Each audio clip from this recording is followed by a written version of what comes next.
Oh, I'm sorry. Did I break your concentration? I didn't mean to do that. Please, continue. There's a lot of things about me you don't know anything about, Daddy.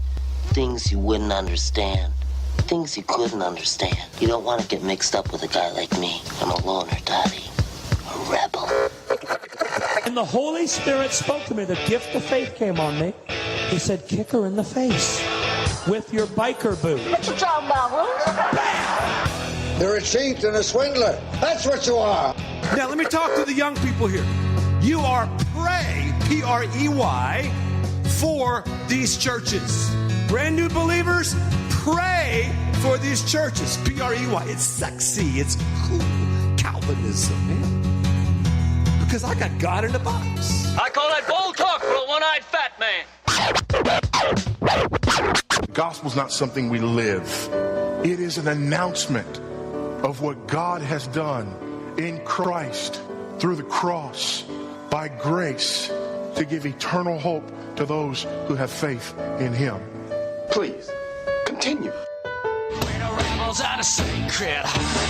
This is a Rebels Cause Radio with Jonathan Wedgeworth and your host, the tattooed freak of a man, Dan Fry. You know, I don't have any tattoos. This is John Wedgeworth. Dan is in studio. He's here tonight. I'm trying to log on to chat. He's going to be the chat watcher tonight. But I don't know how this happened, but I'm hosting the show tonight. So hopefully things go well. Yay! Thank you. I have a section cheering for me. But this is a Rebels Cause Radio, and I'm we not have sure how that makes me feel if they're cheering for you. I cheer for you too, Dan. I'm an equal opportunity cheerer.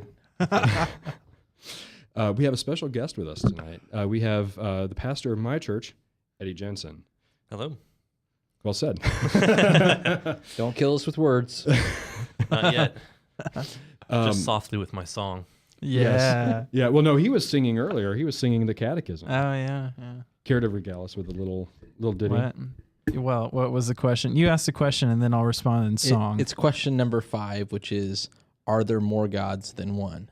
There is but one, only the living and true God. There you go. Now try to write a sermon on that, and can you have that done for me by Saturday night? Now, I do think that's the first time we've actually had anyone sing on the show, so we'll have to do a lot less of that. Yeah, I was going to say, I tell you what, I promise you I'll never do that one. No, please don't. But anyway, so we have Eddie Jensen here, and our conversation tonight's going to be awfully organic, which is just a fancy way of saying we only have a skeleton of an idea for what to talk about. We're going to see where that conversation takes us. But I thought to start off, why don't you introduce yourself? Tell us a little bit about who you are and where you come from, and... Well, my name's Pastor Edward Jensen. I was born and raised in California. I grew up just outside of Napa Valley, went to college at Biola University, Central Bible Institute of Los Angeles, but they decided at one time to ram it all together rather than say that long name. And then from there, I went to Westminster Seminary in California. So I spent a good 2/3 of my life in California just seeing different parts of it. And then something... We'll forgive you. Yes. I'm told I have a little bit of a California accent, whatever that means. What? But there is no such thing. I don't know. Maybe I need to say like more often. But met my wife in Oklahoma, married her. And that's a song right there. Yes. Met my wife in Oklahoma. Hey, I thought you said less singing. Anyway. And I worked at my first church in Maryland, came back to Oklahoma, worked at another church, and then at my first ordained position here in Des Moines. And so here I am now, about a year here. So you used a word there, and I just what do you mean by ordained? What's the difference between a non-ordained and an ordained position? Well, the way that my denomination puts it, the Orthodox Presbyterian Church, is that any man who wants to become a minister has to go through certain steps. The very beginning one is simply coming under care. It's kind of like you're on our radar. We acknowledge that you are interested in pursuing this goal. Nice to meet you, sort of thing. And is there anything you need to tell us about past lives or hidden sins that maybe we should be concerned about? That's the introductory phase. And then you have what's called licensure, where they would call a probationary period, kind of like the man is getting more serious. He's done a couple years in seminary, and he says, all right, I would like to test and see if I have the gift of being a minister. Can I preach? Can I counsel? Can I help lead a session? Can I do that sort of thing? And so he undergoes that probationary period, and the presbytery then gets to know him even better. They see him, they hear him.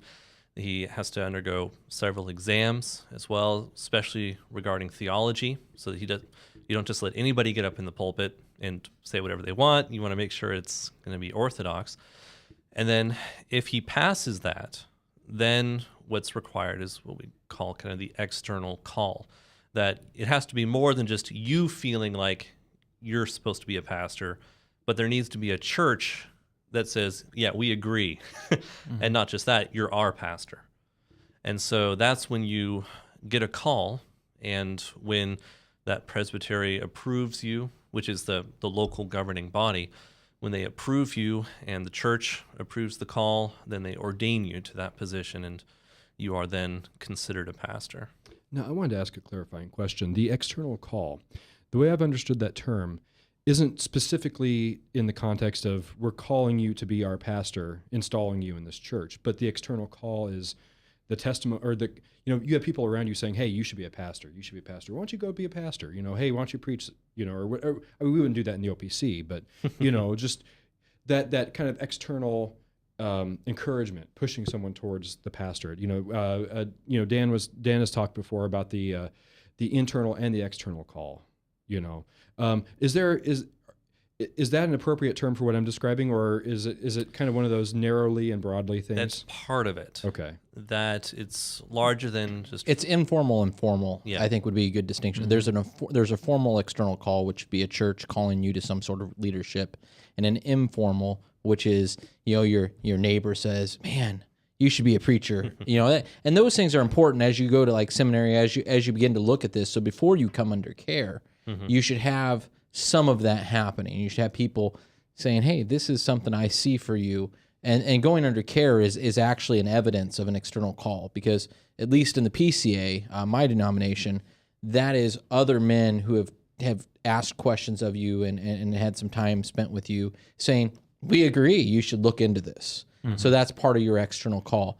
And it's in general, usually when I talk about it as opposed to the internal, because in today's evangelical society, we hear a lot about the internal call, and it's pumped up as, I felt called by God to be a pastor. I got a guy I go to seminary with, and I love the guy, and I'm not trying to talk bad about him, but the first day I met him, he goes, I'm called. I know I'm called. And I have been. It is one of those things. Like in our seminary, in our seminary classes, we go back and forth about this. So that's why it's come up. I remember the zeal without knowledge days of because I remember at one point saying, I'm not accusing this guy of that. He's very smart. No. Okay. I remember at one point actually being in a Sioux Falls newspaper saying, I'm either gonna be a preacher or a bum. Well, that came true. Walked into that one. Left myself open to that one. But the coming under care presbytery in the OPC, that's rigorous too, isn't it? I mean, yeah. That's not just like anyone who has an internal call is going to be put under care. It's not that rigorous. It really isn't. I know a lot of guys come into it and they're sweating bullets because they're afraid this is the first time I'm going up in front of everybody. I'm up in front of other elders and other ministers, and they're going to be asking me questions about who I am. But it's really just to get to know you. Kind of like we want, a little background to that is we have a committee called the Candidates Credentials Committee that first looks at the gentleman, first hears from him. This person then comes to the presbytery with a letter of recommendation from their church saying, hey, we've been seeing this, the very thing you were talking about, that other people are saying, hey, maybe you should become a pastor. And then he says, oh, okay, well, I'll start the process. So there is some more that's behind the scenes before you just get up front and then go, hi, this is who I am. So something I didn't catch in your kind of explanation of the process, when do you go to seminary in there? It varies for different people. For most, I would say that they start the process once in seminary. So they kind of say, all right, I feel like I should become a minister or a pastor, and so I'm going to go to seminary and kind of find out there. Then I'm going to start studying it, see if it's over my head, if I'm like, whoa, this is more than I was asking for. I didn't know I'd have to be doing all those things. You know, some people think a pastor, all he does is show up on Sunday. That Phones him in. Gets him off the internet. Well, you know, listens to sermon audio and then writes it all down really quick and then comes in or something like that. Well, Mark Driscoll does that. Well, I'm just kidding. I'm kidding. I got to insult somebody. It's just not a show. As opposed to the counseling aspect, the meeting with the members of the congregation, the committee meetings, and all the other things that a pastor has to do as well. And so you find out about that at seminary, and a lot of those people at seminary have been ministers. Depending upon where you go, they want them to be ordained teachers. And so they'll kind of say, hey, we know what this is like. We know what you're going to be going through, and we'll tell you. Now, this is different from, say, how the Lutherans do it. The Lutheran system is more of your final, kind of like your third year of seminary. So you have 2 years of school, then you take a year off for like a year-long internship. And that's where you find out, okay, now I'm leading, now I'm visiting people in the hospital, now I'm counseling. Is this for me? And then you go back for your final year of education. Now, they call that person a vicar, don't they? Yeah. Okay. Which is different than how the Catholics use that term. Yes. Yeah, I think there's only one vicar in the Roman Church, so. And he's not on a 1-year trial. So for Presbyterians, it can be anywhere in that process. When I went to seminary, I was not Reformed.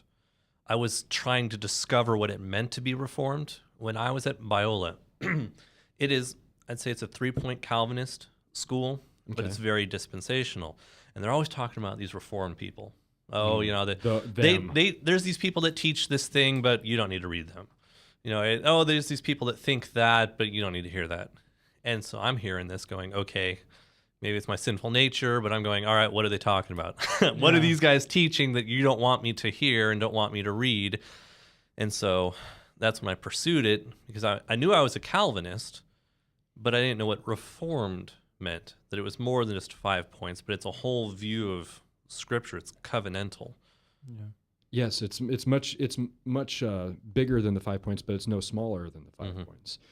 And then you have people who I mean, there are big names who, like John MacArthur, and this isn't me running him down. I have a deep respect for Dr. MacArthur, but he's only as Reformed as the 5 points. Wouldn't you agree with that? I mean, he would affirm the 5 points, but he's a dispensationalist. You don't really see kind of that fully. Oh yeah, Reformed. It doesn't touch his biblical theology. It doesn't touch. It doesn't really go beyond the 5 points for him. It's a doctrine, like it's an understanding of the doctrine of God and the doctrine of man, but not like a whole how the scriptures are structured and how God's relationship to man is structured throughout the course of redemptive history. Right, and then that's the beauty of the Reformed faith, is it's so fully orbed. I mean, it touches on everything except for how much salt to put on the popcorn, basically. Well, kind of that idea of redemptive history is sort of a Reformed idea. It's a covenantal way of looking at the Bible. It's continuity, right? As opposed to saying, well, the Old Testament, we don't need that because that was for the Jews. Which is very the dispensational camp, kind of the majority evangelical position in America. As opposed to saying, no, there's actually a lot of good stuff in there that we still need. Well, and that's why in a lot of the Reformed churches' liturgies, you'll see an Old and New Testament reading to show continuity between the two. Yep. And so like I'm preaching on Sunday at a church, and they actually, and they're Reformed, but they're not, they don't have the history of Reformation there, so they're kind of new to it.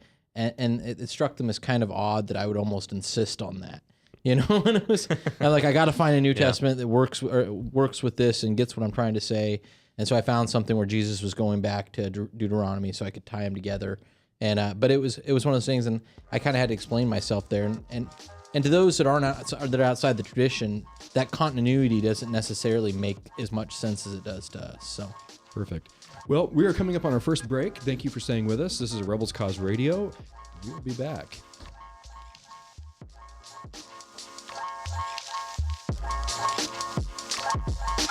Run the rapper to the leagues like an experiment.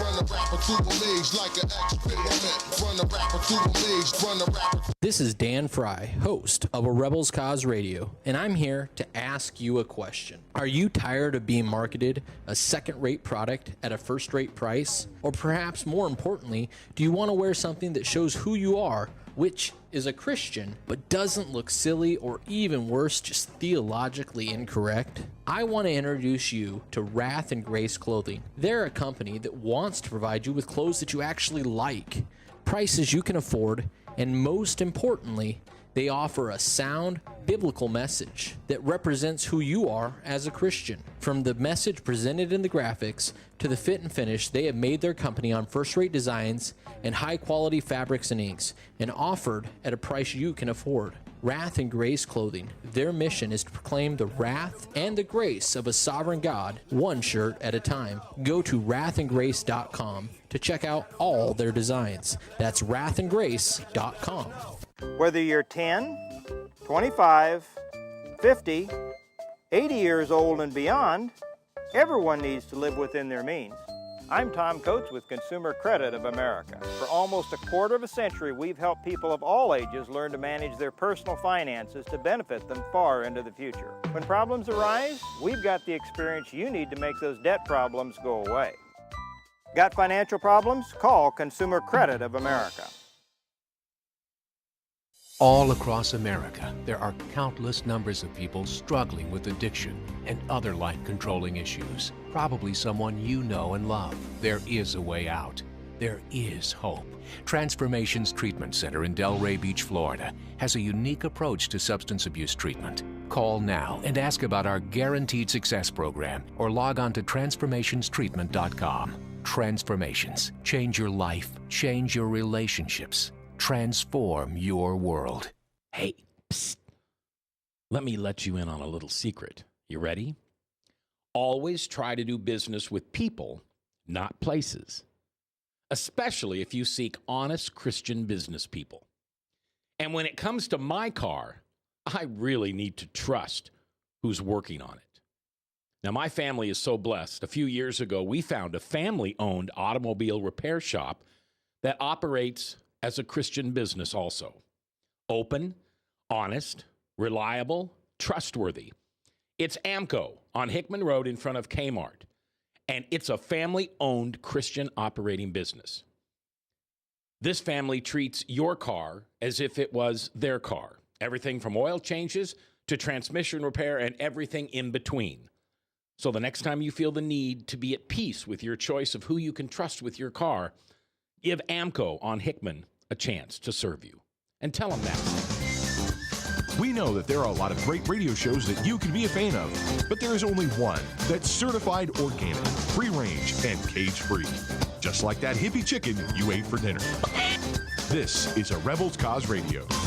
Certified organic radio. Rebel's Cause Radio. We were in the middle of some pretty interesting conversations when we went to break. What do you say we just abandon those and talk about something completely different? No, no. Actually, what I was curious is we've been listening to Pastor Jensen, kind of talking about some of his experience on the road to the pastorate, and a lot of it's resonating with Dan because the PCA and the OPC are very similar in that regard. But you come from a completely, free church background, cage-free. We like to call it left field. How is this kind of resonating with you, and how different was your experience? Well, yeah, we would take it much more just to the responsibility of a local church. So it wouldn't be in terms of a district or a general assembly presbytery, but in the context of a local church where, and not that yours, in the PCA or the OPC experience, that there wouldn't be a test, like a local church test and call aspect that's wrapped up with the experience in the discernment of a local church. But in Baptist life, it would be a lot more just the responsibility of a local church to discern that. It's a lot less structured. Mm-hmm. It's a lot less structured. As is like your General Assembly situation. And I want to. Well, yeah. I want to point out too, though, that as great as I think the Presbyterian traditions are, there are guys that probably get held back from ministry that may or may not have legitimately had some positions there. We would look to that in God's providence and say this is so. But I could see where a guy maybe that's not called from the same point in life, because a lot of Presbyterian guys are going to be like Eddie, where they went to college for it, then went to seminary for it, they prepared their whole lives for it. It is a new thing in the PCA that guys like me even have a shot, you know? Well, I don't know. I disagree with you there. For a ruling elder, it probably wouldn't be as uncommon. Well, even in seminary, I found there were plenty of guys that this was second career. Yeah, I guess. Wayne, wasn't he? Yeah, he was going for a philosophy, a doctorate in philosophy or something like that, and then realized there's no money in that. Well, I they should opened probably, a philosophy factory in Green Bay, I hear. I should probably caveat what I said a little bit. I mean, it's a lot less structured in terms of like formal, like there's a step to this, but in a lot of ways, I mean, it's still a very structured process. I mean, they don't just. Well, it depends on the church. It depends on the church, but the asterisk. Yeah. Well, that's the thing. You got to caveat a lot of things because it's. Well, and you have to do that within the PCA and the OPC absolutely. too. You know, I mean, well, in the district that you're in and all that. For us, the control kind of goes down to presbyteries. Mm-hmm. So different presbyteries Which ones? Act differently. You know, and then we of course have the general assemblies that allow things. So like, I'll only have a bachelor's in divinity when I'm out, and that's some Presbyterians aren't going to. They're not really going to want me ordained in their presbyteries. Others are okay with that. Mm-hmm. Mine is fine with it because they know me and you know, and I don't know that I'm seeking ordination anyway. In the end, I probably seek my licensure when I'm done. But other than that, I don't know. So I don't know what God's calling me to do yet. That's not clear. So we'll see when we get there. But you know, it operates differently. So where maybe Noah, correct me if I'm wrong. Maybe a good parallel would be your church congregation acts more like our presbytery. Oh yeah, I mean the elders. Again, you know, there's some Baptist churches that don't even have elders. You know, and even like in the Reformed Baptist denomination, you know, they may even do things differently. You know, I'm from more of the ilk of, you know, we would install elders, but we wouldn't even necessarily ordain. In the same sense that you all would. No laying of hands. Well, we come up and lay hands and pray, but we wouldn't ordain, you know, in the same sense. I mean, so there's an attempt to not have nearly as much as a kind of like a clergy quote, you know. So it's a little bit more, I guess you could say, indigenous or organic in that regard, but.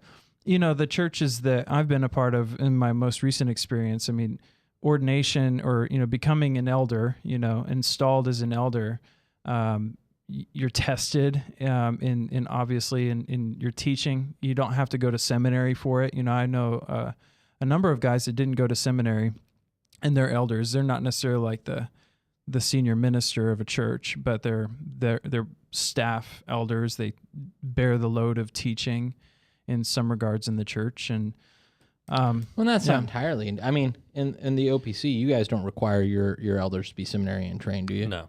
Yeah, and that's the same. You know, and like, and also, I mean, if you can teach in accordance with the statement of faith and the stated summary of beliefs of the church, then, you know, and you meet the qualifications of what an elder is in Scripture.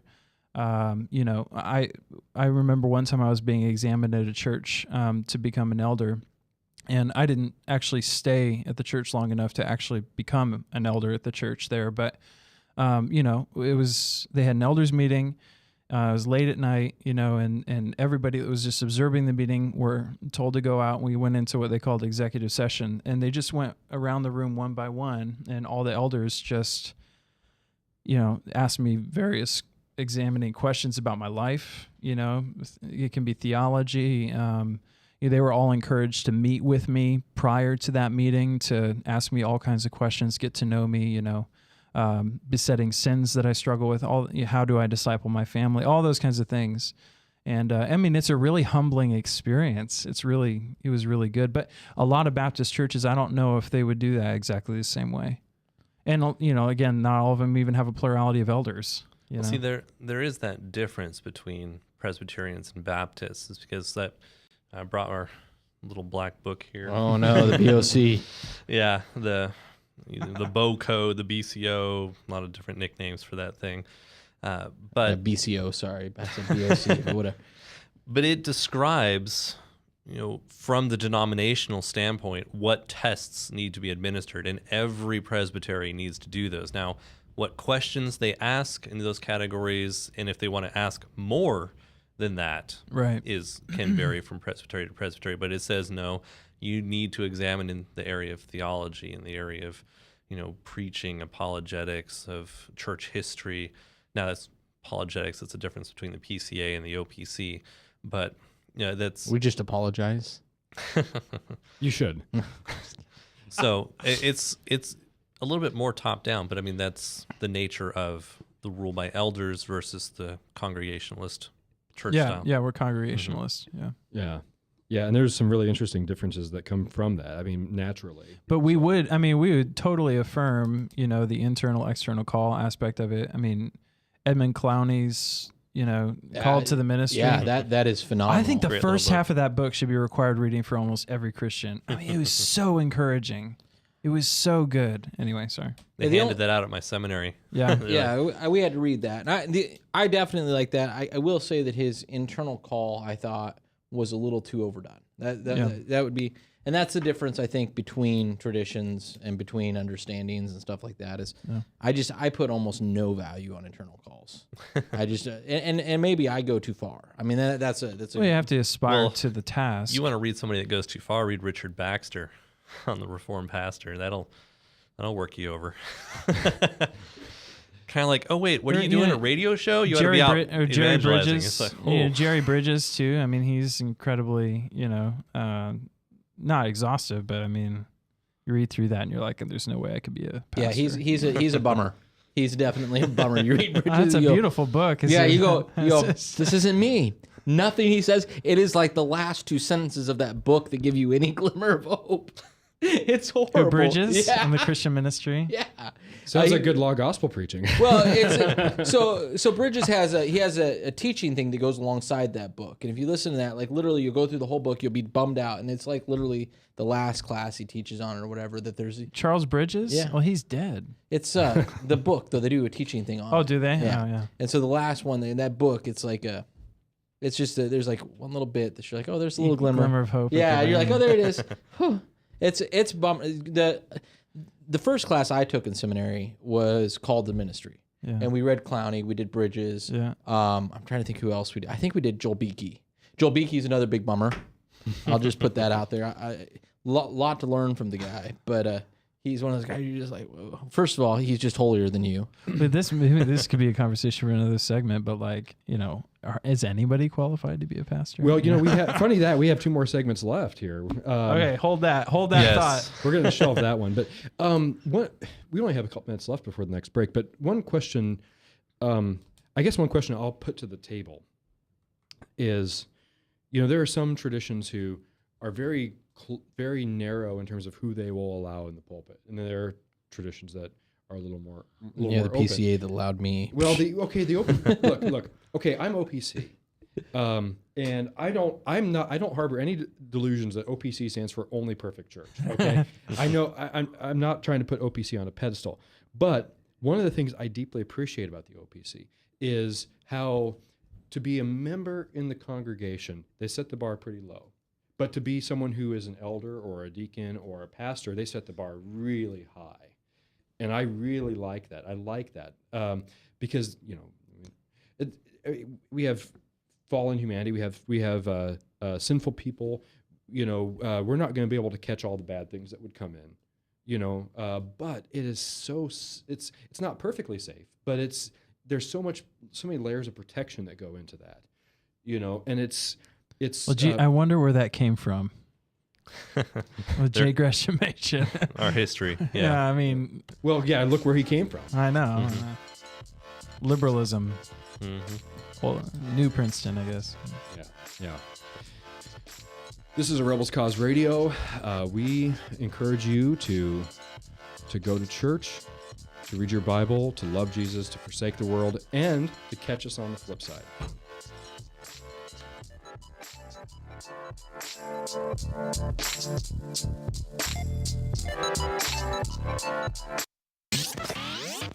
the RE/MAX Real Estate Concept Studios, this is Webcast One Live. I'm Brian Leach, owner and general manager of Service Legends. I brought along a couple of the home comfort heroes. Hi, I'm Tammy Wells. I am Nick Wondershide. I'm administrative manager I am the senior technician from Service Legends. It seems like every good thing, when you feel it to the bone that it's good, there's a lot of hard work put behind it. I don't think that you can fake it and have it turn out good. You know, if we seem like, okay, that's just weird, it's just a furnace, why would you believe so deeply in a furnace? It's not just that, you know, we want to show the world that you can have good service. Yeah, I mean, it's got to be, it's your home. You know, it's built into our daily trainings, it's built into our culture, that we're gonna do whatever it takes to have each client say they love us, period. That's why we spend all the hours in the training that we do. And if we guarantee it's gonna be a good experience for you, or else it's free, what type of work do you think we're gonna do? There is a guarantee. Temperature selection guarantee, fixed right or it's free guarantee, comfort guarantee, best value guarantee. All of these guarantees hold us accountable to ensuring that we exceed your expectations. And if for whatever reason we'd fail and we can't make it right, we guarantee all of those guarantees with a 100% money back guarantee. I mean, if you don't think that your technician can fix it right, are you gonna say that to a client? No. You don't have to worry about having a technician come to your house. We drug test, background check all of our team members. We put safe people in your home. Each and every one of our service techs, 400 hours a year in training. You tell it the minute they walk in the door. They know what they're doing, they've done their homework, and they actually truly care about what you want. Because at the end of the day, you're the person that makes sure I have a job. They're gonna be listening. They're gonna wanna know what your challenges are. Then they're gonna come and give you options, and you get to choose. If I'm there to help and I make it easy and painless, I did my job right that day. Well, when it comes to your comfort, safety, and your family, you know, you don't necessarily go buy the most expensive, but you get the most bang for your buck. Oh, it's worth it, because there's a lot of people that will find a way to get it to work right now and then leave and then come back, charge you again, and the cycle just repeats itself. So when I'm out there looking at the furnace, I want to find why it failed today. How can we change the part today with something that you're not going to have to worry about? Is it worth changing the part today? I mean, you can put a lot of money into a furnace. I can fix parts all day. There's good job security in that for me, but is it the right thing for you? I get a lot of the phone calls of after the technicians are there. They're just in awe. They're like, wow, you guys are great. I mean, I don't even know what to say. You guys are great. Everything you did was perfect. It was great. Keep going though, I like this. Just give us a try. I'm gonna take all the risk. I've got the time to make this right. I've got the support to make it right. Just check us out. And if you don't see the value in what we do, I mean, fixed right or it's free or 100% money back. enough said.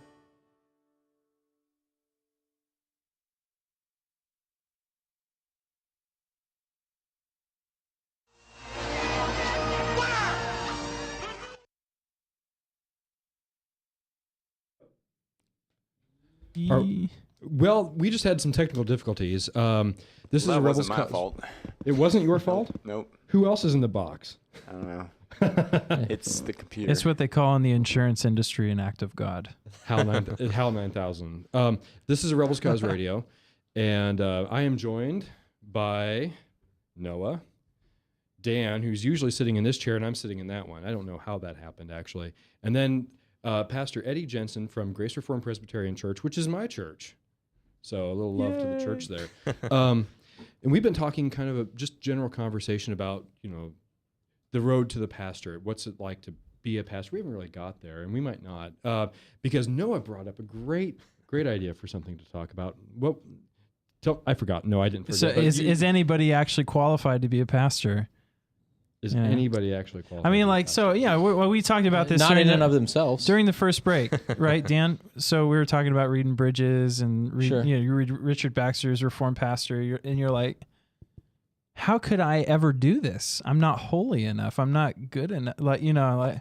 Yeah, it's not. It's a humbling process. I mean, and to a certain extent, I think that if you don't feel that way when you enter into a ministry or enter into a pulpit, that you're wholly inadequate in some regards, then you probably shouldn't be there. But I have some grave concerns for guys that have gone through the examination of whether they should be a minister or not, whether they went through a formal class like I did, or whether they're just doing it at home, that don't sit and look at like Timothy and what's the requirements there and go, okay, this isn't me. Hey, should we read it? Yeah, go ahead. You got your Bible? I didn't bring mine. Yeah. I've been in mine all day, so I put it down.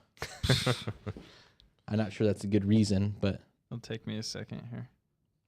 I used to actually have it memorized. It was if anyone aspires to the office of teacher, Desires a noble desires a noble task. Let him be. Therefore, an overseer. Yep, sorry. Here we go. 1 Timothy chapter 3, and I'll start at verse 1. The saying is trustworthy. If anyone aspires to the office of overseer, he desires a noble task. Therefore, an overseer must be above reproach, the husband of one wife, sober-minded, self-controlled, respectable, hospitable, able to teach, not a drunkard, not violent but gentle, not quarrelsome, not a lover of money. He must manage his own household well, with all dignity, keeping his children submissive. For if anyone does not know how to manage his own household, how will he care for God's church? He must not be a recent convert, or he may become puffed up with conceit and fall into the condemnation of the devil. Moreover, he must be well thought of by outsiders, so that he may not fall into disgrace, into a snare of the devil. You know, I mean, above reproach, you know, so that qualification right there. Oh, Yeah. I'm doomed. Right. I mean, so yeah, you know, and who doesn't have something that they don't I've really had want to conversations talk about? with some guys, you know, with some guys are like, yeah, nobody can be qualified to be an elder, you know, and then therefore in their local church they have kind of functional elders, but they don't have like an office of elder, and I don't know if you can go there. That kind of throws the baby out with the bathwater. Yeah. Well, see, the focus here, though, and I think what we need to pay attention here isn't that nobody can be qualified, but it's how then can we be qualified is the question. And that's when you look at who they're relying on for their qualifications. If they go, I will bring myself to these standards, you go, you know. But if they go, my only hope is in Jesus Christ. Jesus Christ is qualified, and therefore I in him, you know, something along those lines. Then you go, okay, we got something here, you know. We got right. and you look for maturing in these things.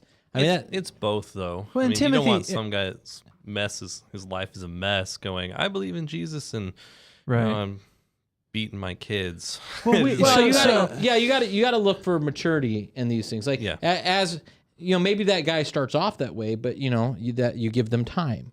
You know that the calling is on God's time, and so it's not on that guy's time. So you watch, and if things start to fall in line, then maybe you have something to work with. You're right, though. You don't take somebody that's beating his kids, going, yeah, we're in. But and that's part of what seminary is great for is time. You know, you got 4 years to grow an awful lot, and you're being given the tools to do it. I mean, how else, other than studying Scripture, can we really expect to grow anyway? So that's one thing. You know, guys go into this and go, wait, this really doesn't apply to me, and it's a scary, scary reality. Because you go, whoa, I'm about to spend a lot of time, in most cases, a lot of money. Some people are uprooting their families to do these things. And so it's kind of like you get there and your first class is you shouldn't be here, you know? and it's kind of like, you know, I just wasted a lot of time and a lot of effort and restructured a lot of things in my life. And here we are. Right. And so that's what we look to seminary for is there's that time. Well, and I'm thankful that that we have the qualifications here. You know, we got them in Titus 2, and then you see, you know, sprinkled throughout the rest of, in other passages as well, of what a shepherd is, of what an overseer is, what a bishop is, what, you know. But we also have the personification of these qualifications in the apostles. Not that we are apostles in a capital A apostle sense, but in the office of apostle. But, you know, we have the apostles and we have the disciples of the disciples, you know, so we can see, you know, people who were qualified as elders, you know, as repentant people who wholly trusted in the gospel that salvation was not of anything that they could do or earn. And yet God, you know, through his Holy Spirit empowered them to live a life that was holy, that was reflecting of what it is to be, you know, qualified to be an elder. You know? Well, and it's an encouraging thing to see that the Bible is very transparent about the sins and shortcomings and imperfections of these people. You know, so it doesn't lead us to despair. You know, over the where's the fault with these guys? I can't measure up to this, and of course but well, Paul had his thorn in the flesh, and Peter stopped eating with Gentiles at one point and had to be rebuked for it. So they weren't perfect either. Which is a great question to ask about the infallibility of a pope. I'm just saying I have a priest friend. They're undermined by their own roots. Yeah, you're like, what do you do with Paul rebuking Peter? Oh, well, he wasn't preaching there. Yes, no, he was in the synagogue. Well, okay, so he's playing the ex cathedra card. There. Yeah, he wasn't preaching there. It was pretty fun. It was kind of like I saw Adam go, So that is one of those. If anybody, what you're touching on, trying to say, is anyone actually qualified? I think is the important part of Ephesians 4, the description that God is, here He is, the King, victorious over His people. He's conquered us. And He's still beating down our sinful nature. He's leading us up to heaven, but He's giving gifts to the church of these officers of the church, saying these men are for you, but see, I have to. And they exist. Gift them. These men exist. They exist, but it's me and my work gifting them, enabling them. It's not just something you wake up one day and go, hey, I want to be an accountant versus, hey, I want to be a pastor. It's like, there's more to it. Is God actually enabling you? Because I actually had ministers, especially in college, that would say, if there is anything else in the world you could possibly do other than be a pastor, do it. I've heard that said too. Because you will be so tested that when Satan comes roaring as a lion, you will doubt yourself. You'll look at yourself and go, I'm not qualified. These people in the congregation who are critiquing me, they're right. I'm terrible. I should just quit, go You're held home. to a higher account in terms of the judgment, of God's judgment. It's a very public office. Yeah, you're just terrified of saying something wrong from the pulpit because you're going to be held accountable twice as much. And so you look at that and go, how is this possible? And that's the moment. It's not by our power. It's not by our strength. Amen. Absolutely. That's something. There's, John, I don't want to be a host. No, you got no co-host. But there is something to say. One of the most valuable things that I heard before entering the seminary was from Chuck Meether. He's a pastor of an OPC church out in Pella. And Chuck said, watch out, you'll be tested. That Satan will run you down. And I know that going through we went through a Jack Miller class as part of one of our classes. It wasn't but we used some sonship material, and that is developed. It's an old OPC guy that I think switched over to the PCA, if I'm right. I think, and he has some very interesting views, and he promises you a lot with these views. There's just this: you're gonna do this, and you're gonna be so excited. And as a guy that grew up in the OPC, it does nothing for me. It's just like, okay, I knew this. Where's this exciting part? I'm waiting for this life-changing thing. And so it was an absolute bummer, and it really set me back. And I really ended up looking at it going, maybe I'm just not a Christian.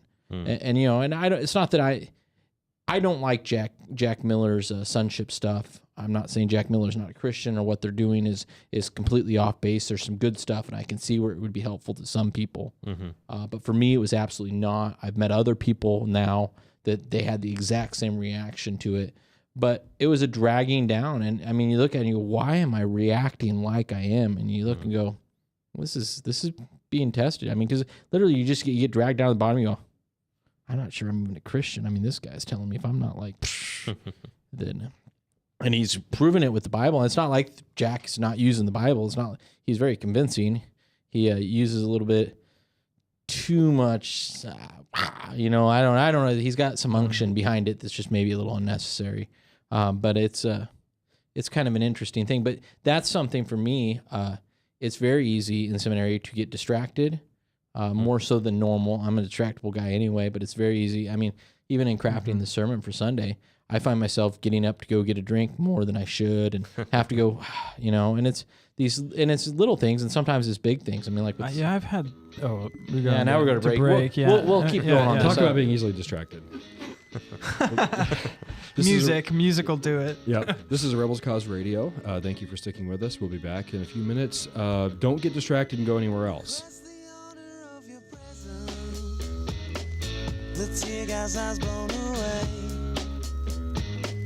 Put down your crumpets and your coffee now.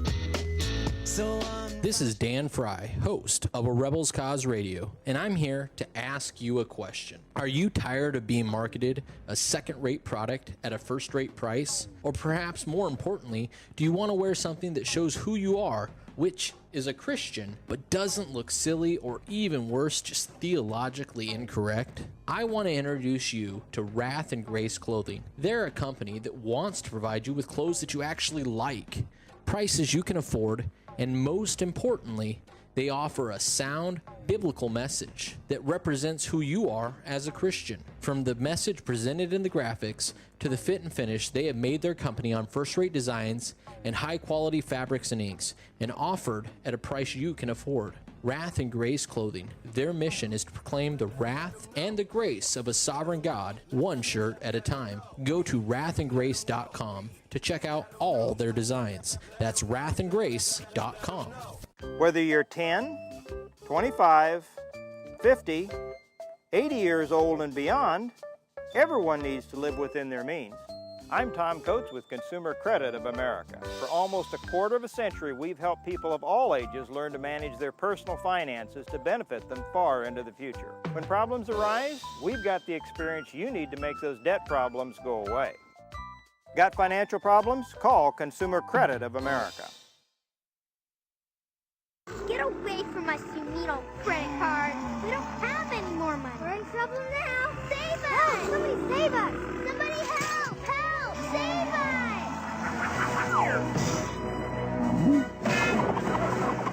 Hi, I'm Tom Coates from Consumer Credit of Des Moines. If your credit card's a little too animated, give us a call. Hooray! We're saved! Consumer Credit! You're our hero!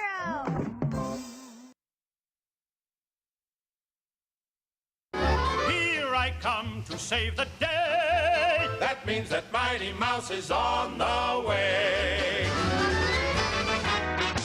Don't just sit there, get involved. This is a Rebels Cause Radio. Don't just sit there, get involved.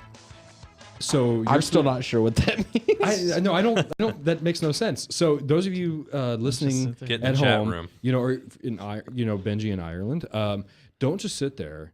Did you know he called me to see if we had a show? Did he? Yeah. Cool. Anyway, don't sit there. Hop a plane. Come to Des Moines. We have about 15 minutes left of the show, and we've got a chair for you. And It's velvet. It's velvet. It's velvet. So Well, we're faux velvet, I'm sure. Well, if Benji ever comes here, he can be involved. Oh, he has an open invitation. He's just got to fly across the world. it's just a small little pond, or three. So depending which way he goes. So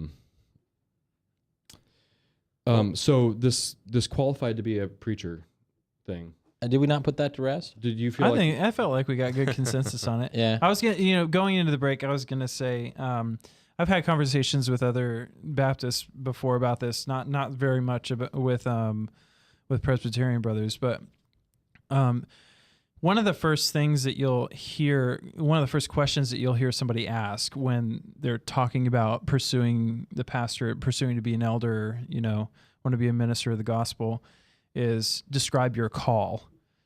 And that's, it's a very kind of individualistic, my experience of coming to the conclusion of me wanting to become a pastor.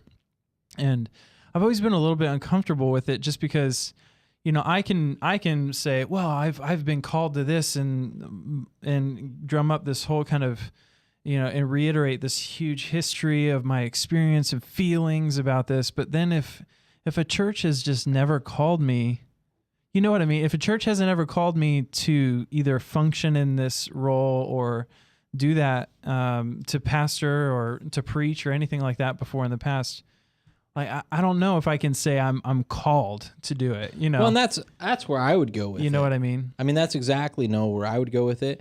I think in today's world, particularly today, and it's probably been a time, but I can only speak to the context I'm in. There is an overwhelming amount of guys that feel like they should be doing something. And so they assert that this must mean this. And sometimes, in fact, the call to the ministry is really the call to Jesus. I'm stealing from Jack Miller, even though I just said I didn't like. Yeah. But sometimes what we think the call to ministry is really the call to the cross. You know, what we feel with the urging of wanting to learn, because a lot of guys mistake that. Well, I'm really eager to learn. That must mean I want to be pastor. Maybe you just want to. Maybe. Well, and this too, there's some brothers that are qualified and they may even want it, but because of circumstances and God's providence, it would be wise for them not to take that position. Sure. You know? Well, and you know, the thing here's why. I mean, this is kind of why I like Presbyterian. Besides the theology behind it, is there is a lot of safety there, because I've been told no a lot. You know, I've been told wait, or I've been told I don't think so. In fact, even when I had permission from my current pastors, I sought out, you know, I kind of was encouraged to, and I sought out a panel of other pastors that were outside of my immediate circle and asked them questions. And one of them was Rodney King, the former pastor of your church, who flat out told me I didn't see it. I don't see it. I don't see it at all. I have no reason to see this. You've given me no evidence of. I mean, it was one of the hardest conversations. Well, brother, if you came over to the Baptist side, you'd probably be told no a lot over there too. Not because of anything right now, but sorry, that came out wrong. Yeah, it's all right. But, I mean, we can reject you just as much as that's all I meant. Yeah, no, but I mean, it was one of those things that I really appreciated about it is there is a there is a structure set up that weeds some of these guys out. Whereas some of and it's not even just Baptist. Let's take it out of the Baptist, but let's go to like the non-denominational. Kind of independent. Yeah, independent. Yeah. Some of these guys are self-appointed, and there isn't anybody over them, and there's nobody telling them That's no. true. Well, I mean, look at this is how we get Todd Bentley. You know, is that the you kick him in the face with a guy? biker boot? Yeah, you get this guy because he appoints himself. I mean, his own church kicked him out, and he started another church. Well, you know, in our society where we're so feelings and emotions driven, and you know what individualism, and you know, this is what I want, this works for me, therefore it's right. We've really put the internal call so far ahead of the external call in terms of emphasis and importance. And if I may say so, I don't want to minimize the importance of the internal call. Oh no, I do. I actively do. but and you guys can tell me if I'm overstating my case here, but I think that it's actually the less important of the two. The internal call is the less important of the two. Well, yeah. I don't know if I can hierarchy. Yeah, I don't know if you can say that, because there will be moments when, you know, it feels like everyone says no, but that doesn't mean their reasons are godly or are true. You know, because you're going to have congregation members that have their own sinful agendas, you know, people who want their ears tickled with what they want to hear. And no church is perfect. So it doesn't matter what denomination you're in or what church you're at. There's always going to be people who have their agenda they're going to put forward and going to either run you out or put you down if you're not on board. Well, you know, in the whole conversation about calling, I mean, I think that, you know, in more independent churches, and I don't know, maybe this happens sometimes in Presbyterian life as well, but you know, a guy that's like, yeah, I'm called to do this, I'm called to be that, even though a church hasn't called me to do it. And sometimes the church will be like, oh, just that internal desire, okay, we'll call you to do that, you know.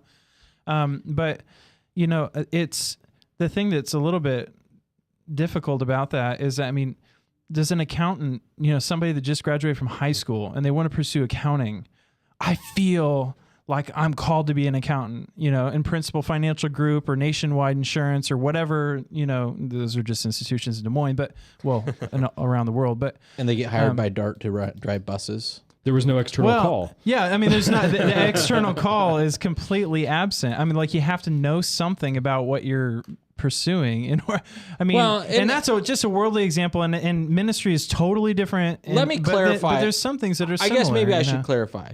I don't think somebody should be void of an internal call, but I think the importance that one puts on it should be minimized whenever possible. I think you're right. Like in the case of Rodney, I had to go back and think, well, why is he telling me this? And I looked at my church life at Grace Reformed and went, well, I didn't show any gifts. Of course he didn't see it. Here's why. And so I was able to answer him and say, I wasn't the churchman I am today.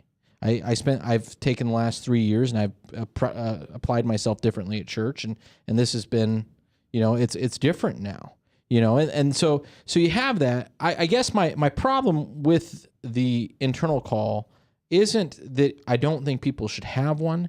It's that I think when we look at what we're doing when we're presenting the gospel, it is always best to have others tell you you're meant for this over and above your own opinion. Well, and because the heart is deceitful above all things, and it will fool you into thinking that you should be where you should not be. Or it'll fool you into thinking you shouldn't be. Absolutely. Well, there's a way that to man that seems right, but it leads to death, right? I mean, but we get these qualifications here. Timothy's giving it to them, saying it's true if anyone aspires. So aspiration to the office there's an implication there that one should, you don't appoint somebody that doesn't aspire to be a pastor, but at the same time, you've got all these characteristics.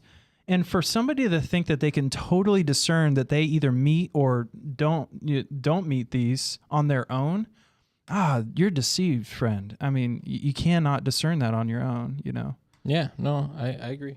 Mm-hmm. I mean, perceived well by outsiders. I mean, how do you know that?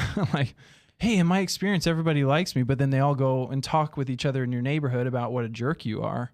You're kind of blind to your own criticism a lot of times. You know? We can be. You're either blind to it or you're so hyper aware of it. Yeah.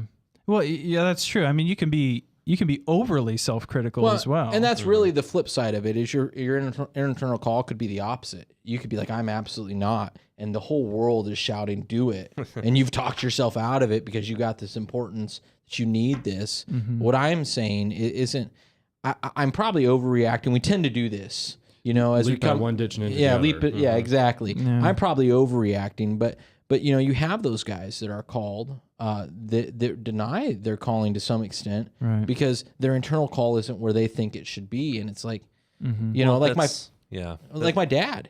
My dad fought being a deacon for 20 years at Grace Reformed, and then finally became a deacon. It was kind of like a celebration when they finally did it. I mean, it was kind of like, whoa, you should have been doing this for years, But it was one of those things where he kind of talked himself out of it, and I don't know the condition of my dad's. I guess I don't know his inner thinking, but I kind of suspect that was the case where he was looking at. Perhaps he was looking at his family, going, "Well, I've got Daniel; he's out of control." I mean, it's probably tied to that, and I know it was actually. He said that to me, so I can say that pretty honestly, But and I don't know that necessarily qualified him because it wasn't my dad's fault that I was out of control. Because by the time I was there, I was my own, and it was kind of my own fault. So but it's those things. So when we look at the internal calls, like you said, I think having one is important. Even necessary. I would say even necessary. Yeah, I think necessary is a good word. But relying on it is dangerous. Right. Yeah, that's a good word. So, snap decision time, guys. Are we going for another half hour or are we done? I'm game. I'm game. I'm game. Okay. Game on. This is a Rebels Cause Radio. The show is not over. We have another half hour on the other side of the break. But I do want to encourage you to go to church, to read your Bible, to love Jesus, to forsake the world, and to not go away.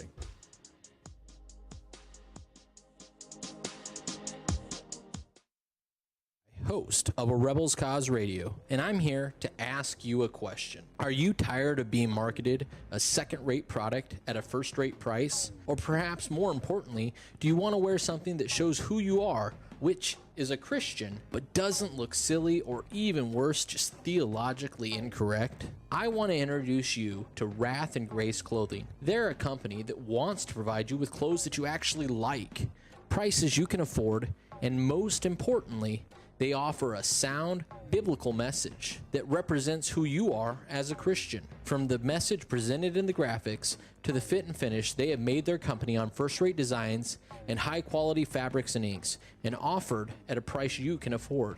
Wrath and Grace Clothing. Their mission is to proclaim the wrath and the grace of a sovereign God, one shirt at a time. Go to wrathandgrace.com to check out all their designs. That's wrathandgrace.com.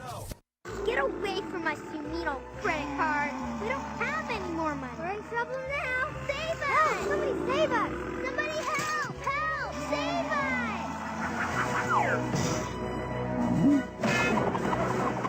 Hi, I'm Tom Coates from Consumer Credit of Des Moines. If your credit card's a little too animated, give us a call. Hooray! We're saved! Consumer Credit, you're our hero!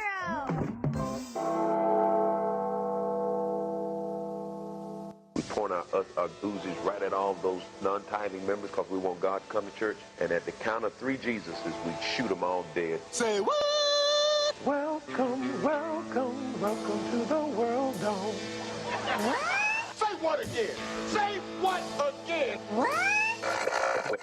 I believe that Jesus is the way to the one God, but I believe there are many paths to Jesus. That don't make no sense. That doesn't make sense. It doesn't make any sense, sir. Evidently, Mr. Ringo's an educated man. Now I really hate him. You know what happens when you compromise and men finally get an opportunity to preach the gospel? Having compromised and sinned against God, you know what? If you preach the gospel, even if you compromise and get an opportunity to eventually preach the gospel, some are going to mock you, some will hear you further, and some will believe. You know what happens when you don't compromise and God opens an opportunity for you to preach the gospel? Some will mock you, some will listen to you further, and some will believe. So why bother compromising in the first place? Welcome back to the second hour of A Rebel's Cause Radio with your host, that tattooed freak of a man, Dan Fry. That's wrong again. That bald-headed man. You know freak what? Of a We man. will get you your own intro. This has gone smashing, I think. Smashing. Well, thanks to you guys.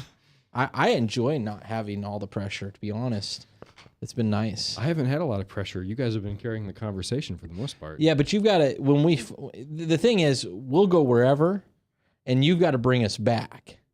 And you haven't been doing very good a job of that. You are the rudder of the ship. This went smashing, but you've been doing a terrible job. It's smashing to me because it's just a weight off my shoulder. Because if you're willing to at least pretend like you're going to do that, I can hide over here and talk when I want. No, okay. Hey, so here's something we could talk about. You can shoot it down, man. The lack of respect for pastors. You know, when we first got here, you know what? I did. Yeah, this is a great topic. So Eddie, like when you said, people think a pastor just comes in on a Sunday morning, he didn't do anything to prepare, or Pulls a anything. sermon off the internet. Yeah, something like that. Yeah. But like even I remember after a service, at a church that I used to be a part of, somebody would come up to the pastor at the door and show him a lot of respect.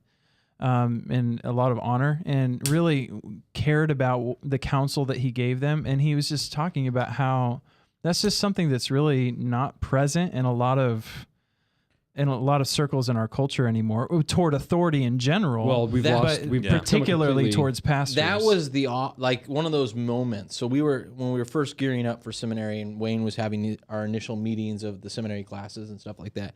He said, "Here's one of the things you can deal with. People think of pastors like used car salesmen." And that had never occurred to me, that because I grew up in a Presbyterian church, we have a high view of the pulpit. This is something that this man worked very hard at. He is holier and better than I am. I mean, that's kind of my perspective. Well, I don't know about that. It's my perspective. I'm not saying it's true. I'm just saying that's how you felt, you grow up. I grew up under Steve Newton, and that guy was holier than me. He will always be holier than me, even though that didn't work out so well for him towards the end. That guy was amazing and knew stuff I will never know, and I'm confident to say that. And so I grew up under that kind of, you have this awe of the pastor. And respect. So I had no idea that pastors, and Wayne pointed that out to me. I thought, well, yeah, no, I can totally see that. In fact, I see it all the time now. And that's kind of the frustrating thing is, here we are, we're learning something that frankly is for other people. I mean, a lot of this stuff aren't questions I have in my life. And I didn't want to have the questions in my life. I mean, opening some of these doors, finding out the presuppositions you bring to the conversations, that is uncomfortable when you realize how little you understand about the society you live in. You're just like, whoa. Yeah. And so we're learning this stuff for other people, and in the end, we get spit on. It sounds great, guys. Well, okay, but to what degree? This is why I don't want to be a pastor. To what degree, though, is this disrespect for the pulpit something that's unique to the pulpit, and how much of it's just a general casualizing for authority, disrespect of authority, lack of reverence for authority in society in general? There's several different things feeding together here. You've got this kind of an idea in the culture at large that churches are peddling a product that, Right. you know, come check out, fill in the blank, and is it better than this one down here? And give us your money. Right. You know, give us your money, come fill the seats, we can brag about it, maybe do something else. Get some stadium And- seating. We got and projection. I think because of our consumer mentality in this society, sometimes we start playing into that, thinking, oh, well, what do you offer me? You know, convince me why I should go here, Mhm. and that sort of thing. And so we start, there's Pandering. the temptation to Yeah. give a product, and sometimes the expectation that you will provide me with one. And when that becomes the case, well, then it just kind of established consumer reports for churches. Like, well, I reviewed this one, and you know they had the coffee here, but those donuts were stale, and And the music. or whatever. Well, yeah, yeah. and so And the scary thing is there's consultants that will do that for you. Mhm. They will come to your church. They will show you what you're doing wrong. It's amazing. And so it becomes this church shopping, and some people play the game, which just perpetuates the problem. And I think some of it, maybe, you know, the internet has changed the way we think about things. You know, I don't think before the internet, most of us felt comfortable questioning most other authorities or experts on matters. I don't think people would come up to a car mechanic and go, nah, you don't know what you're talking about. Or they go up to your doctor and go, WebMD. hey, I checked this out on WebMD. I'm and messed up, and your diagnosis is wrong. totally wrong. But how many people are comfortable going up to the pastor after a sermon saying, yeah, I wouldn't have read it that way? Or, no, I don't think that's what that really means. You know, and it's like, okay, maybe you have a point, but, you know, do you take the time to say, well, he's studied this all week. He's gone to school to become... To learn how to, yeah. Right, how to read it. And, you know, it's one of those things that I guess hopefully your pastor doesn't come back and go, you be quiet and sit down. And, Right. you know, but it's kind of that, well, I can voice whatever I want. Yeah. And it's like, well... Well, I think that that's another thing that's kind of floating around in our culture too. I mean, if you're conservative theologically, then you're against, you know, so-called gay marriage. You're against a number of things that are floating around the culture, you know, and so I mean, they don't have a respect for the Bible. They don't respect our conception from Scripture of who God is. They don't see people generally as sinners in need of a savior, that they can't do anything to save themselves. And so they'll look at a pastor as kind of the leader of this movement, of this flock, as kind of, you know, an intellectual, a social nincompoop, you know, like he's an idiot and he's leading the idiots, you know, so why would I show him any respect? You know, and that's not true of everybody, you know, but that, I mean... It only takes a few well-known manipulators to make everybody else look bad. And, you know, we don't have to name names. I'm pretty sure most of us know. Oh, we name names. No. Well, we won't for your sake. Well, and also, it's not just people outside the church who are looking at the. You know, it's not just people outside the church who are looking at the church who are disrespecting the pulpit. I mean, people in the pews, you know, self-professed know-it-alls, you know, will come and tear down a pastor too, or you know, will say, "Well, I don't like the style of the sermon. You know, I don't like the particular delivery method, and so I'm going to tear you down for that." You know, it's just there's now ad infinitum. Well, I mean, like, it yeah. could be Well, anything. I was thinking about this today. So I have a great friend who was talking to me about their current pastor and said, I don't know that I prefer him over the last guy I sat under. I think I would rather have this one. But this guy is kind of in the church, immersing himself in the church, and has no plans to leave the church. And I thought, that's a really good example. You know, like that's an example I want to follow, because I know when I left Grace Reformed, I left for the wrong reasons. You know, I mean, like, I'll be honest about it. I left, I wasn't considering the fact that the church was my family. I wasn't looking at my duties to those people. I left because I didn't like one guy in the entire congregation. It was the end of that. And, you know, I'm not the first one that left or the last one that'll leave, but, you know, ultimately I think God used my error and my sin there to put me where I'm better suited, I suppose. But it was definitely one of those things that we don't take church membership serious. And that's what I think is lacking, not only just respect to the pastor, but respect to the congregation in which you're part of. You know, people go and they, I want, you know, like you hear about certain church in town. They talk about their great pastor and how when he speaks, you know, he's extra holy and, you know, like God super anoints him and whatnot. And it's really almost nauseating because it's like, well, do you know the person next to you? No, there's thousands of people here. So you don't know anybody in your church. You just know the pastor. Well, I don't actually know him. I mean, there's thousands of people. He doesn't spend a lot of time with us. So how would you call community? Well, we have small groups that meet. Are those mostly church members? And well, some of them are church members. Some of them aren't. Mm-hmm. Where this isn't a body of believers, truly. I mean, it just isn't. Well, and they also haven't covenanted the church in any regard. Yeah, they haven't signed the statement of faith, you know, like... Oh, I don't know about signing things. I remember, that's a Baptist dotted line. I remember shortly after I joined Grace Reformed, or started attending Grace Reformed, I had my understanding of, I had the understanding of the visible and the invisible church, but I didn't realize I was outside of the visible church because I wasn't, you know, a member. I hadn't been a member. I just was a faithful attender, you know, I was, That's you right. know... but if nobody teaches you, how would you know? Well, I came from a background where that stuff really didn't matter, you know. Yeah.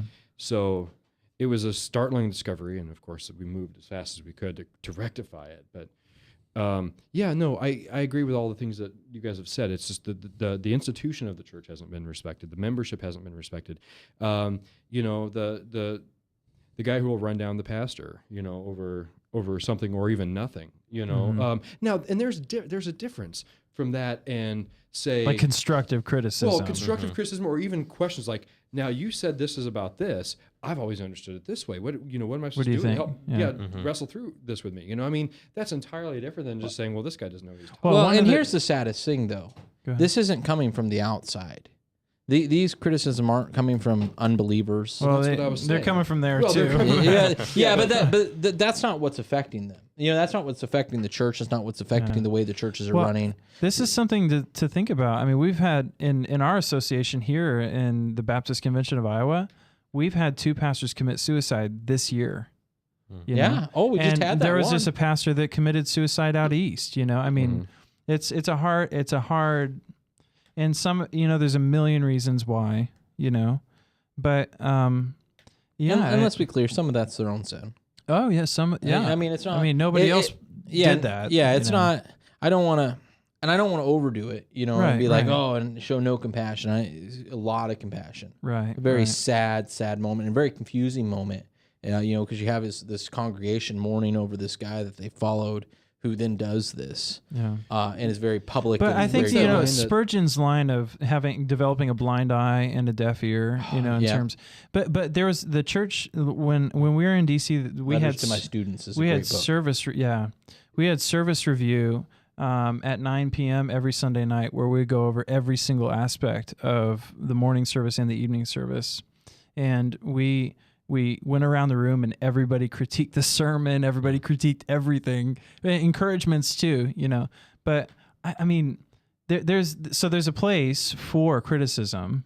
There's a place for feedback, but it's in the context of love and kind of almost in a kind of a social contract of a social, you know, we're agreeing with each other. And I think this is a safe place to engage in that. I think some of the wisdom is who is doing the critiquing too. Right. You know, I know, like the first sermon I preached, I had a bunch of people that I trusted come and listen to the sermon. I didn't invite people I didn't trust. And actually, some people were mad at me because they weren't invited to that.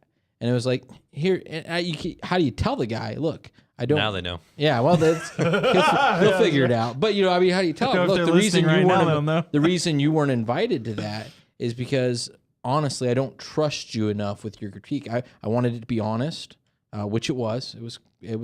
I was going to hop off the pulpit and thought I'd, you know, hand out like a thing and have you guys write me a little thing. And all of a sudden we start standing up. Yeah, it was throwing eggs. It was bad. But, you know, I mean, it's like one of those things where it's like there's an appropriate place and time and people, because not everybody should be critiquing everything. I mean, this is why in the Presbyterian Church we have elders and deacons, and why in the Baptist Church we have elders. Well, I know, but not every Baptist church you said has that's true. that. So that's true. So I don't think that's a biblical polity, though. I'm not. You don't think congregationalism is biblical polity? No. I agree with you. I agree with you. But I believe it is.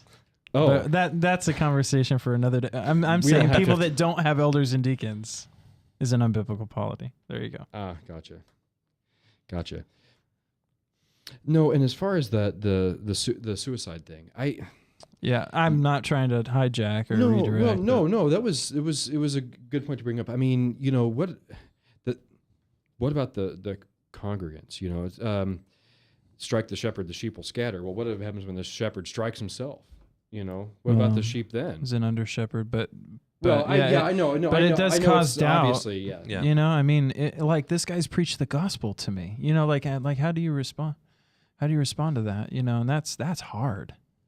That in this guy's life, somehow it didn't follow into his hopes and aspirations. Well, maybe it's a good place to mention a book that's out there called Dangerous Calling by Paul Tripp. Oh, that's good for anyone great that's book. in the ministry or thinking about going into the ministry. Yeah. Just remembering that pastors are sinners too. Right. And not only are they going to hear things incorrectly, they're going to The one of Paul noetic Tripp's effects big of thing sin, is you hear yourself the most often. And so what you're telling yourself about yourself is what you're going to start believing if you don't start telling yourself the gospel. And so if you're Right. always critiquing yourself, always telling yourself you're an awful person, Mhm. it can lead to those things. And we see these ministers were just as susceptible to sin as anybody else. Right. And and I think that too, we can really, and I'm not saying this is the reason why these guys have taken their lives, but we can really, if you're pursuing pastoral ministry, struggle with covetousness for guys. Like we see the guys that are known and we read their books and we, they speak at the conferences and things like that. But that is not normal. That is, it's not, and it's not that that's bad that we have some trustworthy guys that have become known that we can benefit from. But what's normal is just a guy, at the 50 to 100 member church, just, plowing it out, and trusting God in the process. I think one book that was helpful, D.A. Carson wrote a book about his dad, Memoirs of an Ordinary Pastor, and like how he just like faithfully ministered and he didn't get any accolades. Most of the people that benefited from his ministry, a lot of people didn't even hear about until after he died, just because he was just faithfully ministering the gospel. But like that's a hard thing, like, I want the big congregation. Yeah, well, I want the national ministry. I want, and that's just hard. And it's hard to want those, the small church. It's hard to, we may accept that's what we're being given, but it's hard to really want it. I know. To want a small church. Yeah, you mean? to want the small. I know even, and I hate. So this is my second sermon, so I only have one to go to. But it was a bummer to look out and see like 20 people at the first official sermon I ever preached, and they were all like 80 years old.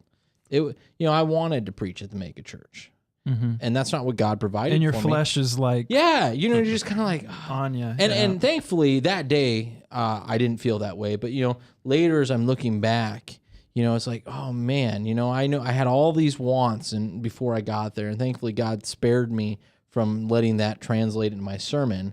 But it's kind of like, I had these. So I had a friend that's preached there 2 weeks ago, and I told them about it so I could pop that bubble before he got there, because like you want to know this like 20 people, and they're all 80. None of them. But you still go and preach the same that you would. Well, I told them not to use any zombie references. You'd be better doing something way different. So, because I used a zombie apocalypse reference. Make some mention of Fay Ray. Yeah, they went right over their head. I'm thinking maybe if I would have talked about the Stone Age, would have made more. If any of these guys are listening, they don't have internet. All right. No, I'm just but kidding, I'm like kidding. it's just kind of the enviousness that you can have for a large ministry.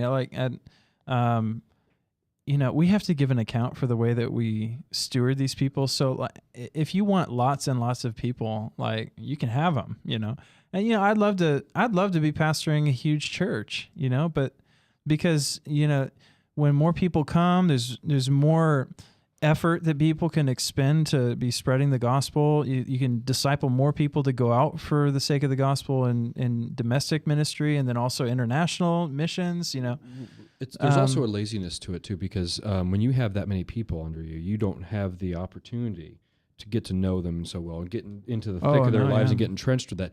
So by necessity, even if the motives are pure, by necessity, the relationships you have are more superficial, That kind of ties back into a little bit of what we were talking about before with the internal call to being a pastor. Mm-hmm. Some guys just want to study books all day and preach and don't want to talk to anybody.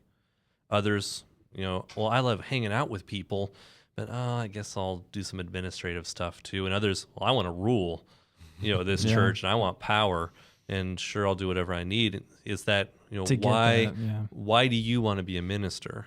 Why do you want to do this? And a sinful heart, just like everybody else. Yeah. We have false motives. We don't even know sometimes. Oh, why do I really like this? Oh, so that's a great question. Why did you want to be a minister? I wanted God to be glorified. That when I got a chance to try out, preach my first sermon at my PCUSA church. I grew up in the PCUSA and have run away from it ever since then. But we didn't hear that. But I got a chance to preach at one while I was in college. And when I did, when I saw in people's eyes, the gospel registering, when I saw God's truth registering, I didn't want to do anything else with my life. Mm-hmm. Because I wanted them to know God. I wanted them to praise God. I wanted them to not see me. They could walk out the other door for all I care. But I wanted them to say, God, thank you. I'll see you next Sunday. Or I'll read and pray to you tonight. Mm-hmm. That's why I wanted to do it. Same question, Noah. Same question. Yep. Well, obviously, the glory of God is a big part of it, but as it fleshes out into my desires and what I'm gifted in is, I love people, and I want to see them grow in a knowledge of Christ and an understanding of the gospel, to be confronted with the wrath of God, and to see Him as holy and to trust in Christ. Really. So I can't phrase it in like one phrase, and could probably talk a lot longer about it. But you love the sheep.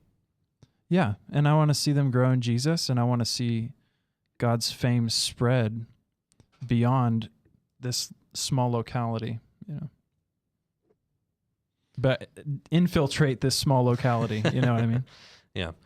And part of that, I think, I hear from various ages of ministers that the young guys always want to change the world. And you think of who are typically the political activists. It's the 20-year-old college kid, got energy, haven't been jaded by the world shutting me down yet, so I'm going to go out there, I'm going to change it.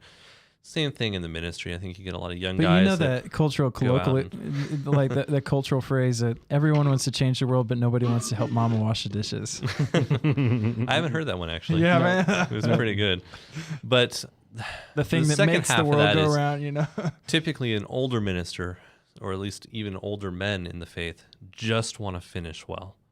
They've become so acquainted with their sin, with their own failures, that just, God, get me to the end. Yeah. Because without your help, I can't.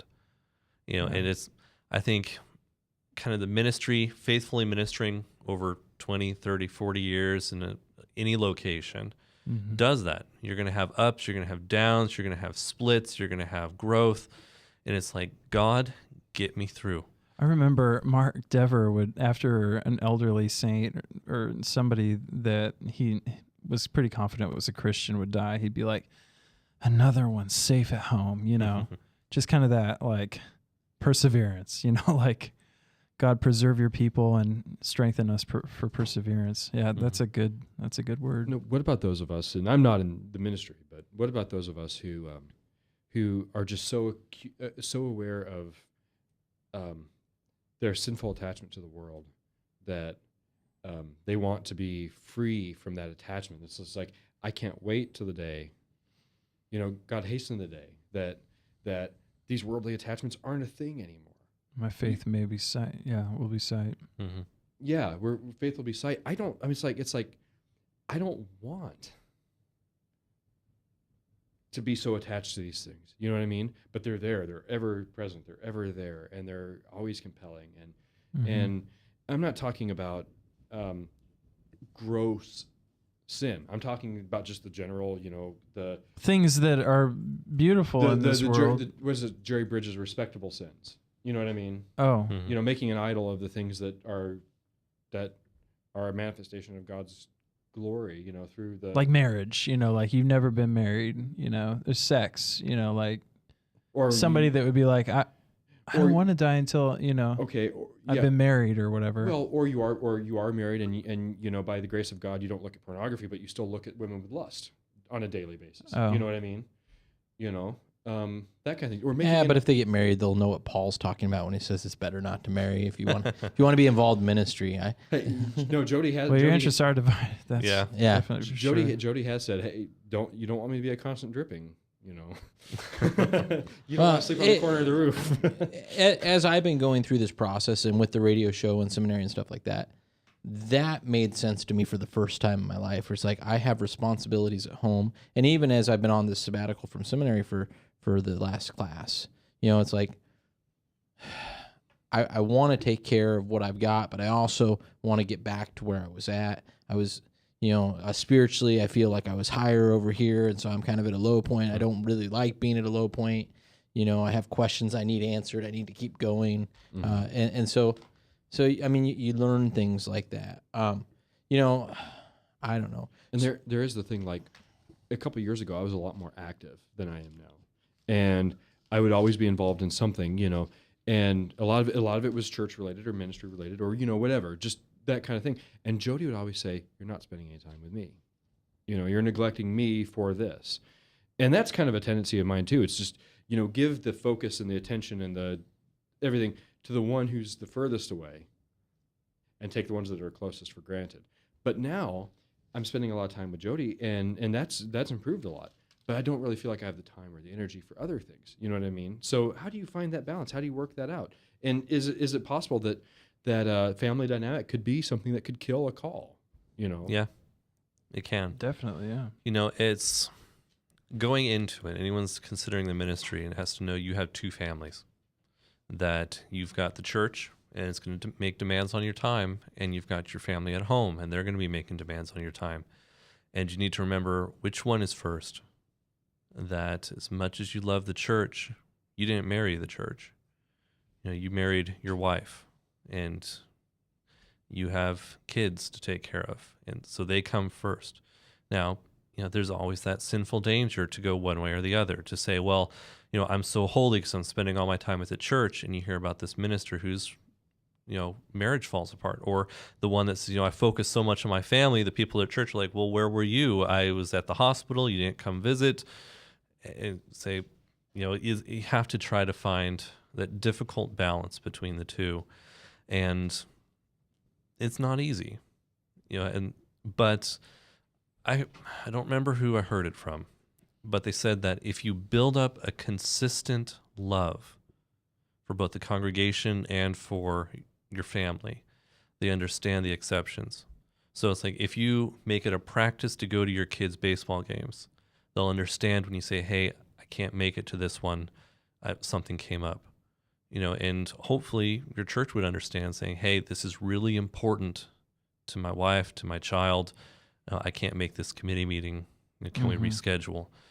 But you will have that past there of saying, I care about you. You know it because I've shown it to you, that you don't have to hurt feelings. They go, I know you love me. Build a treasury of goodwill that you can dip into when you have to. It's a great idea. I like that. Helpful.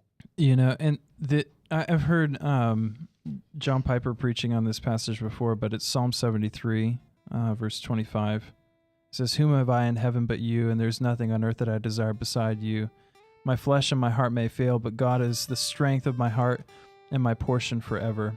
Just thinking about You know, the things of this world will grow dim in the light of His glorious grace, and letting our attachment to not necessarily our marriage, we have responsibilities there, but where our marriage will, those who are married live as though they aren't married. I mean, it becomes, all of it becomes centered around God, and your family life will become centered around that too, and then serving Him. And that, like, I'm not looking forward to heaven because they've got guitars up there. It's Actually, because God is do. there, you know. Well, I'm sure there'll be probably music that can blow our imagination out of the water, you know, but it's because God's there, you Yes. know. And Yes. cultivating our marriage to, our wives can trust us pursuing ministry because she has the same, we're one in our desires and our pursuits. Excellent. Excellent. Well, everyone, this is a Rebels Cause Radio. Thank you for sticking with us for an hour and a half. Thank you, Pastor Jensen, for joining us. It was a great conversation. Thank you to Noah and Dan for carrying the conversation, making a great conversation out of it. And thank you guys for joining us. As always, we ask you to go to church, read your Bible, love Jesus, forsake the world.